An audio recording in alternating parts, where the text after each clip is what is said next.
Sauce TV ప్రేక్షకులకి స్వాగతం. ఉమ్మడి ఆంధ్రప్రదేశ్ మాజీ కార్పొరేషన్ చైర్మన్, ఏఐసిసి మాజీ సభ్యులు, సీనియర్ కాంగ్రెస్ నేత, రీసెంట్లీగా కాంగ్రెస్ పార్టీ నుంచి బహిష్కరించబడిన బక్కా జడ్సన్ గారు, అంటే ప్రజెంట్ బహిష్కరణ నేత బక్కా జడ్సన్ గారితో ప్రస్తుత రాజకీయాల గురించి చర్చిద్దాం. జడ్సన్ అన్న నమస్తే, ఎలా ఉన్నారు? బాగున్నారా? మీకు షోకాజ్ నోటీసులు ఎందుకు ఇవ్వాల్సి వచ్చింది కాంగ్రెస్ పార్టీ నుంచి? ఆ రోజు ఈ 4 లక్షల సిమ్ ఏవైతే శ్రీనిధి వాళ్ళు కొన్నారని నేను సిపి కొత్తపల్లి శ్రీనివాసరావుకి ఎప్పుడైతే ఫిర్యాదు ఇచ్చానో ఆ రోజే దాని కరెక్ట్ 2 days బిఫోర్, అంతకంటే ముందు రోజు దీంతో మాట్లాడడం జరిగింది. నేను అనుకుంటా ఈ 4 లక్షల సిమ్లు చేయబట్టి కొంచెం ఇక ఇదేదో చుట్టుకుంటట్టుగా ఉంది. ఎందుకంటే ఆయన ప్రజెంట్ పోస్ట్లో ఉన్నాడు, వాళ్ళ తమ్ముడు ముఖ్యమంత్రి గారి దగ్గర కార్యదర్శిగా ఉన్నాడు చంద్రశేఖర్ రెడ్డి. దానివల్ల ఇచ్చిందని నేను అనుకుంటున్నాను. ఇప్పుడు ఇది సిమ్ములు కానీ ఈ ఫోన్ ట్యాపింగ్ అంతా బీఆర్ఎస్ పార్టీలో జరిగింది కదా, మరి కాంగ్రెస్ పార్టీకి అనుగుణంగానే మీరు చేస్తున్నారు కదా, దానికి మీకు షోకాజ్ నోటీసులే కారణం ఏంటి? కాంగ్రెస్ పార్టీ అయితే అధికారులు కొనసాగిస్తున్నారు కదా వీళ్ళు. ఎవరైతే ఇన్ని సిమ్ములు కొన్న పేదరిక నిర్మూలన కోసము ఉపయోగపడాల్సిన నిధులతోని విద్యాసాగర్ రెడ్డి అంటాడు 4 లక్షల సిమ్ములు కొన్నాడు. దాని ద్వారా నెలకు 20-25 లక్షల రూపాయలు ఒక నెట్వర్క్ పైసలు కడుతున్నారు. కాబట్టి ఆ డబ్బుతోని వాళ్ళు అవి చూపించి కట్టడం వల్ల వాళ్ళు సర్వీస్ ప్రొవైడర్స్ ఇచ్చారు, వాటితోని ఫోన్ ట్యాపింగ్ జరిగినాయని చెప్పేసి నేను ఇచ్చిన. మీకు షోకాజ్ నోటీసులు ఇచ్చారు, 3 days టైం ఉంటుంది కదా, 3 daysలో మీరు రిప్లై ఇచ్చారా? రిప్లై అంటే ఏం లేదు, ప్రభుత్వానికి నువ్వు వ్యతిరేకంగా మాట్లాడుతున్నావు కాబట్టి షోకాజ్ నోటీస్ ఇచ్చినావు అన్నారు అంతే. అది వేగ్గా నేనేమని ఇచ్చిన ఆయన అంటే 3 రోజులు నేనేమి ఇచ్చిన అంటే రిప్లై ఏమేమి మాట్లాడినా నేను ఎక్కడ పార్టీకి వ్యతిరేకంగా పనిచేసినా నాకు మీరు వివరాలు ఇవ్వగలరని చెప్పి నేను లెటర్ ఇచ్చిన. దాంతో మేము సాటిస్ఫై కాలేదని వాళ్ళు సస్పెండ్ చేయాలని డిసైడ్ అయ్యారు. అదే లెటర్లో సాటిస్ఫై కాలేదని చెప్పి అంతే. అసలు వాళ్ళు లెటరే లేదు, బరాబర్ లెటరే ఎందుకు సస్పెండ్ చేసినావా షోకాజ్ ఇచ్చినామని లేనే లేదు. కాబట్టి వాళ్ళు సస్పెండ్ చేద్దామని డిసైడ్ అయ్యారు. ఈయన ఉండద్దు మాకు ఎందుకు నప్పి రోజు అట్లా అడుగుతారని. 35 సంవత్సరాలు మీరు కాంగ్రెస్ పార్టీకి అనుబంధంగా పనిచేస్తున్నారు, ఒక కాంగ్రెస్ పార్టీని కన్న తల్లిలాగా భావిస్తారు మీరు. అలాంటిది ఈరోజు సడన్లీగా మిమ్మల్ని బహిష్కరించడం వల్ల అసలు మీకు ఎలా ఉంది ఫీలింగ్?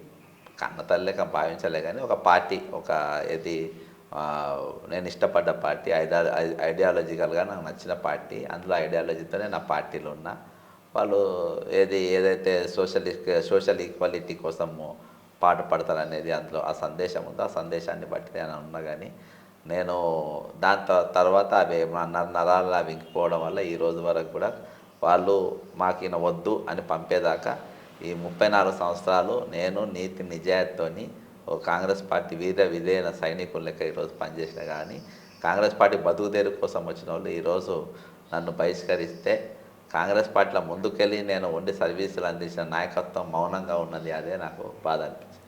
మీరు 30 సంవత్సరాలు కాంగ్రెస్ పార్టీకి వర్క్ చేశారు, ఎంతోమంది సీనియర్ నాయకులతో మీకు పరిచయాలు ఉంటాయి. మరి షోకాజ్ నోటీస్ ఇచ్చినప్పుడు ఇదే కాంగ్రెస్ పార్టీలో ఏ సీనియర్ నాకు మిమ్మల్ని అప్రోచ్ అవ్వలేదా? ఇప్పుడు సీనియర్ నాయకులు అసలు వాళ్ళకే గౌరవం లేని పరిస్థితి. వాళ్ళు మా గురించి ఎక్కడ మాట్లాడగలుగుతారు? వాళ్ళకే గౌరవం లేదు. మన బాజాబ్తో ఒక అఫీషియల్ ప్రోగ్రామ్ బట్టి విక్రమార్క గారిని కింద కూర్చోమని చెప్పారు. అఫీషియల్ ప్రోగ్రామ్ అది. నేను ఇష్టంతో కూర్చున్నట్టు నడవదు అక్కడ. అఫీషియల్లో నువ్వు సీఎం పక్కనే కూర్చోవాలి.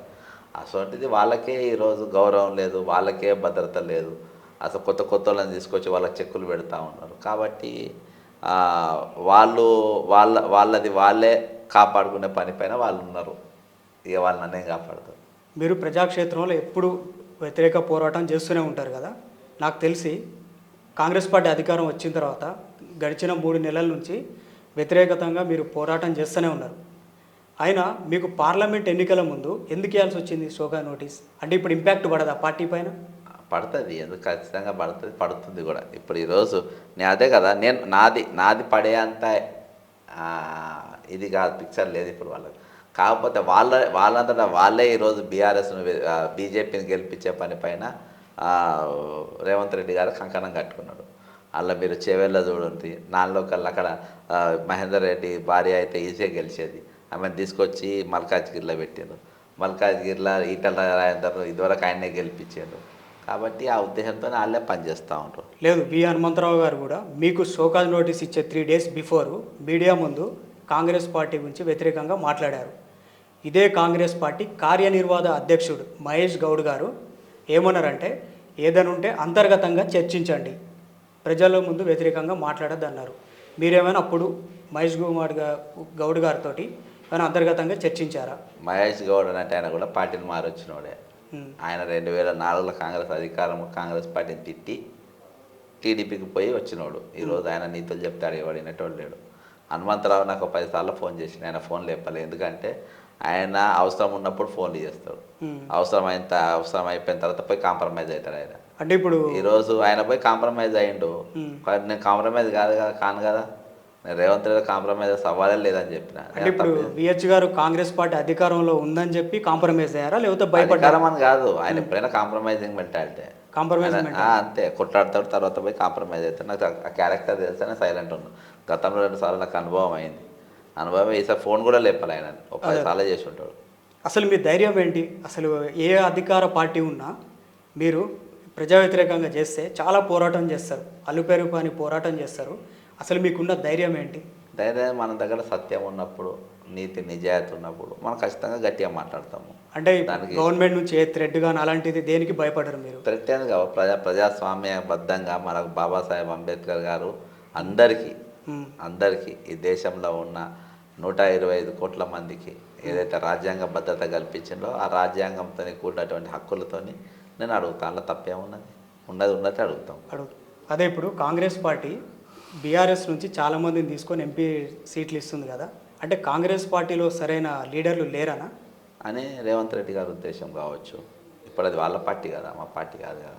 మరి అందరూ ఏకీభవిస్తున్నారు. ఆయన ఉద్దేశం కావచ్చు. ఈరోజు ఖమ్మం జిల్లాలో తీసుకో, ఖమ్మం జిల్లాలో దాదాపు 1 సీటు భద్రాచలం మిగిలిస్తే దాదాపు మొత్తం స్వీప్ చేశారు. ఇక్కడ లోకల్ వాళ్ళు పెట్టుకోగలుగుతారు. మన ఆయన మాండవ వెంకటేశ్వర్ని తీసుకొస్తా అని, ఆ పక్కనకి వెళ్ళి ఇంకెవరినో తీసుకొస్తా అని, ఆ ఊరికి వెళ్ళి ఎవరినో తీసుకొస్తా అని, ఎందుకన్నా ఇక్కడ లేరా ఇక నాయకత్వం? అంటే రేవంత్ రెడ్డి ఏమంటున్నట్టే మాకు ఒక రేస్ టీం ఉంది, దాంతో మేము అంతా టీం అంతా జిల్లాలో కానీ క్యాండిడేట్ ఎలాంటి వాడు ఏందని సర్వే తీసుకొని మేము సీట్ ఇస్తున్నాం అంటుంది. సర్వే లేదు, బొంగు లేదు అక్కడ.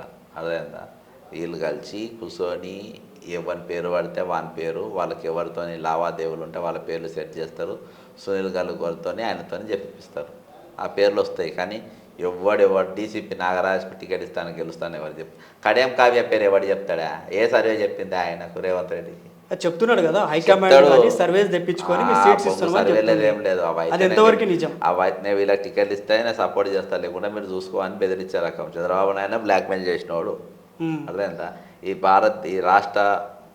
భారతదేశంలో మొదటి ప్రధానమంత్రి ఎవరంటే గ్రేట్గా చెప్తాం, the great legend Jawaharlal Nehru. మొదటి ముఖ్యమంత్రి ఆంధ్రప్రదేశ్కి ఎవరంటే టంగుటూరి ప్రకాశం పంతులు అని చెప్తాం. మన దృష్టం ఏంటంటే మొదటి ముఖ్యమంత్రి తెలంగాణకి ఎవరని అంటే పాస్పోర్ట్ బ్రోకర్. రెండో ముఖ్యమంత్రి ఎవరంటే బ్లాక్ మెయిలర్. అర్థమైందా? కాబట్టి అసొంటి ముఖ్యమంత్రులు మనకు ఉన్నారు. అసొంటి వాళ్ళు ఎవరైనా బ్లాక్మెయిల్ చేస్తారు, వాళ్ళు ఎవరికి ఇష్టం వచ్చినా వాళ్ళు టికెట్ ఇప్పిస్తాం, సపోర్ట్ చేస్తే లేకుండా చేయను అంటున్నారు.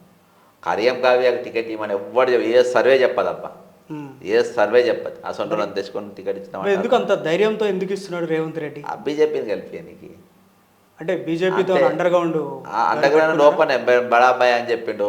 గుజరాత్ లెక్క మా రాష్ట్రాన్ని చేస్తా అన్నాడు. అవును, సెంట్రల్ అధికారం ఉంది కాబట్టి చెప్పిండు. ఎవరు ఎలక్షన్ల ముందు చెప్తాడు? ఎవడన్నా ఏ తలకాయ ఉన్నోడైనా, మేడం మీద తలకాయ ఉన్నోడు ఎవడైనా 4 రోజులు అయితే పార్లమెంట్ ఎన్నికలు ఉన్నాక మేడం బడాబాయ్ అని ఎవడైనా చెప్తాడా? ఎవడు చెప్పాడు? ఎవడన్నా అవలేగాడి చెప్తాడు, అంతేగాని మామూలు వాడు ఎవడు చెప్పాడు. మీకు ఏదైనా జాతీయ పార్టీ కానీ మాజీ గవర్నమెంట్ బీఆర్ఎస్ పార్టీ నుంచి మీకు ఎవరైనా ఆహ్వానం పంపించారా? ఆహ్వానం ఎప్పుడు రెగ్యులర్గా వస్తూనే ఉన్నాయి. ఆహ్వానం రెగ్యులర్. మీకు వరంగల్ ఎంపీ సీట్ కూడా ఆఫర్ చేస్తారని మాకు వినిపించింది, అది నిజమేనా?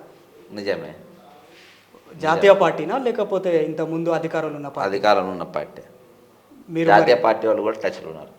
జాతీయ పార్టీ వాళ్ళు కూడా టచ్లో ఉన్నారు. అంటే మీరు ఒకవేళ సీట్ ఇస్తే పోటీ చేస్తారా? 100% చేయాలి. నేను ఎమ్మెల్సీయే ఫస్ట్. దాదాపు 2.5 నెలలకెళ్ళి నేను గ్రౌండ్ వర్క్ చేసుకుంటున్నాను. ఎమ్మెల్సీగా నేను ఏమేమి చేస్తాను మాట ఇచ్చిన. దాదాపు ఇప్పుడు 12 జిల్లాలల్లా ప్రతి జిల్లాకు 48 ఆఫీసులు తిరిగిన, 48 ఆఫీసులు తిరిగిన.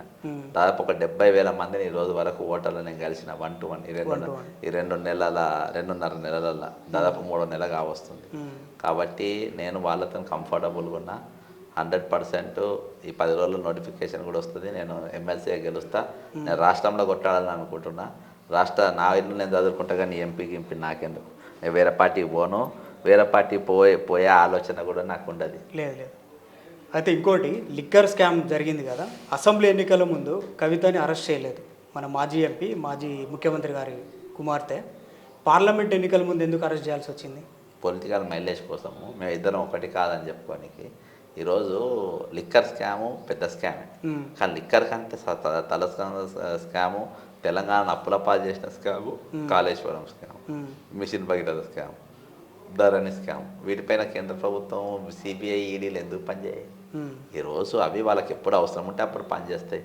ఈరోజు బీజేపీ ఆఫీస్లో ఆ రెండు కూడా ఒక అనుబంధ సంఘాల లెక్క పనిచేస్తున్నాయి. బీజేవైఎం ఏబీవీపేటను అట్లా ఈ రెండు కూడా అట్లా అనుబంధంగా ఉన్నాయి ఈరోజు. ఇంకోటి, కవితని అరెస్ట్ చేయటం కవిత కాదు మాకు ఇంపార్టెంట్, ఢిల్లీ ముఖ్యమంత్రి అరవింద్ కేజ్రీవాలే మాకు ఇంపార్టెంట్ అని చెప్పి బీజేపీ పార్టీ అరెస్ట్ చేసిందని తెలిసింది.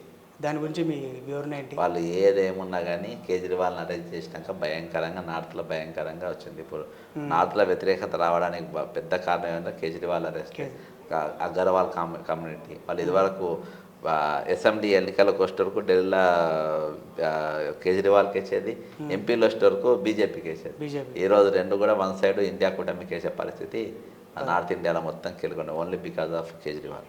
ఇప్పుడు తెలంగాణలో పార్లమెంట్ ఎన్నికలు ఉన్నాయి, కాంగ్రెస్ ఎన్ని సీట్లు వస్తుంది అనుకుంటున్నారు? రేవంత్ రెడ్డి 14 సీట్లు వస్తున్నాయి అంటున్నారు. యాక్చువల్గా 14 సీట్లు గెలవాలి, కానీ ఆయన బీజేపీని గెలిపించే పని మీద ఉన్నాయి కాబట్టి చాలా తగ్గుతాయని. అంటే హైకమాండ్ గుర్తించట్లేదా? ఏమో హైకమాండ్కి మరి చెవులు కళ్ళు ఉన్నాయి, పని చేస్తున్నా లేవో తెలియదు నాకు. కాంగ్రెస్ పార్టీ అనేది ఒక స్వేచ్ఛాపరమైన